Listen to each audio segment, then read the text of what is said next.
بسم اللہ الرحمن الرحیم۔ السلام علیکم ویئرس، کیسے ہیں آپ؟ اللہ تعالیٰ آپ کو اپنی حفظ و امان میں رکھے اور اپنی رحمتوں کا سایہ ہمیشہ آپ پر قائم رکھے۔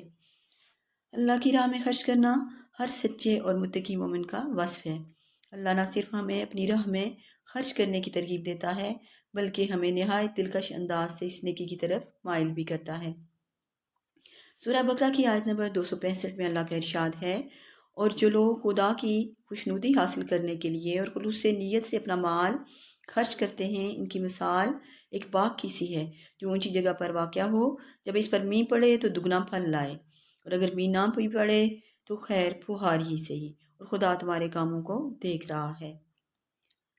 اللہ کی راہ میں خرچ کرنے کو زبان سے کہہ دینا اور بات ہے، لیکن ایسا کرنے کے لیے مضبوط قوت ارادی اور اخلاص کی ضرورت ہوتی ہے۔ لہٰذا اس طرح خرچ کرنے میں انسان کو روحانی خوشی ملتی ہے۔ اس کے علاوہ اللہ کے راستے میں خرچ کی گئی تھوڑی سی رقم بھی بہت بڑے اجر کا باعث ہوتی ہے۔ اللہ تعالیٰ مختلف طریقہ سے ہمیں اس نیکی کی طرف مائل فرماتا ہے۔ سورہ حدید کی آیت نمبر 7 میں اللہ کا ارشاد ہے، خدا پر اور اس کے رسول پر ایمان لاؤ، اور جس مال میں اس نے تم کو اپنا نائب بنایا ہے اس میں سے خرچ کرو، اور جو لوگ تم میں سے ایمان لائے اور مال خرچ کرتے رہے ان کے لیے بڑا ثواب ہے۔ یہاں اللہ تعالیٰ ہمیں بتا رہا ہے کہ جو مال و دولت آج تمہارے پاس ہے یہی تم سے پہلے کسی اور کی ملکیت تھی، اور یہی دولت آگے چل کر کسی دوسرے کی ہو جائے گی۔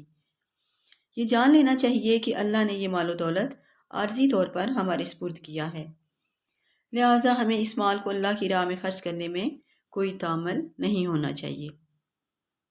جو مومن اللہ کی راہ میں اپنا مال خرچ کریں گے ان کے لیے اللہ تعالیٰ کے پاس اجر عظیم ہے، اور اگر ایک کافر اللہ کی راہ میں خرچ بھی کرتا ہے تو اس کے لیے وہ روز قیامت کسی قسم کا کوئی انعام و اکرام نہیں ہوگا۔ ہاں، اسے دنیاوی طور پر کچھ عارضی عزت، شہرت اور انعام مل جائے تو دوسری بات ہے، لیکن قیامت کے روز اجر کے لیے ایمان کا ہونا ضروری ہے۔ سورہ حدید کی آیت نمبر 10 میں اللہ کا ارشاد ہے، اور تم کو کیا ہوا ہے کہ خدا کے راستے میں خرچ نہیں کرتے، حالانکہ آسمانوں اور زمین کی وراثت خدا ہی کی ہے۔ یعنی زمین اور آسمان پر ان کے درمیان جو کچھ بھی ہے صرف اور صرف اللہ کی میراث ہے، لہٰذا ہمیں اس کے دیے ہوئے مال سے اس کی راہ میں خرچ کرنے میں ذرا برابر بھی تامل نہیں ہونا چاہیے۔ اللہ تعالیٰ ہمیں سورہ حدید کی آیت نمبر 11 میں دعوت دے رہا ہے، کون ہے جو خدا کو نیک نیتی اور خلوص سے قرض دے تو وہ اس سے کئی گنا بڑھا کر ادا کرے، اور اس کے لیے بہترین اجر یعنی جنت ہے۔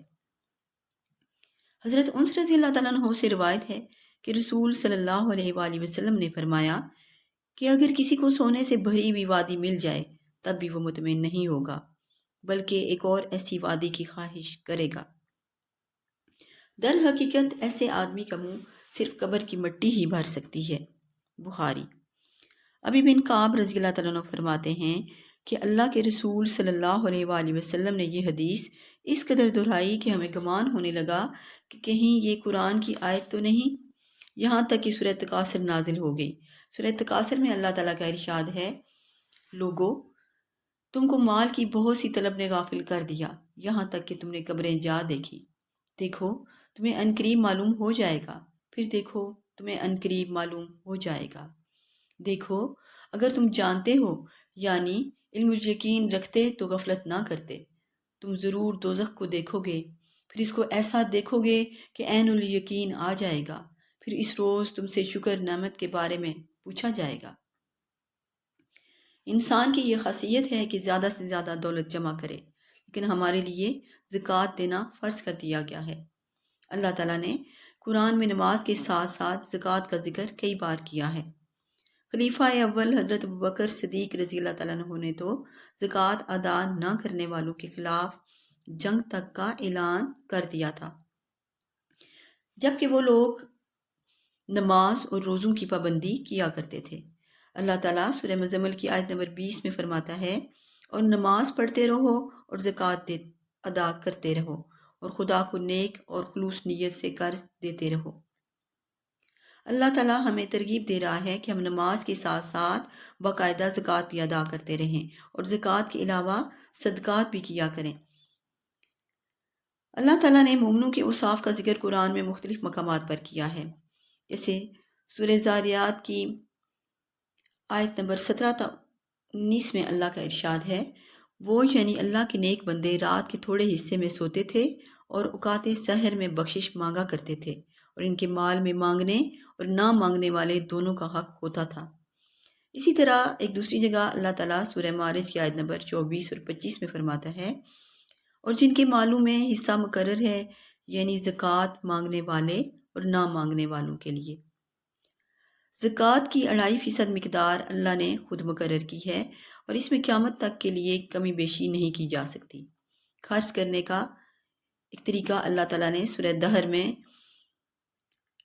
آیت نمبر 9 میں بتایا ہے، فقیروں اور یتیموں کو اور قیدیوں کو کھلاتے ہیں اور کہتے ہیں کہ ہم تم کو خالص خدا کے لیے کھلاتے ہیں، نہ تم سے کوئی بدلہ اور نہ ہی شکریہ چاہتے ہیں۔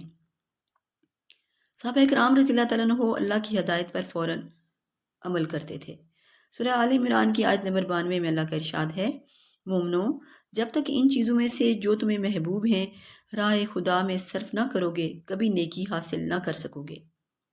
جیسے ہی یہ آیت ابو طلحہ رضی اللہ تعالیٰ عنہ نے سنی، دوڑے ہوئے حضور صلی اللہ علیہ وآلہ وسلم کے پاس آئے اور اپنا بہترین باغ اللہ کی راہ میں خیرات کر دیا۔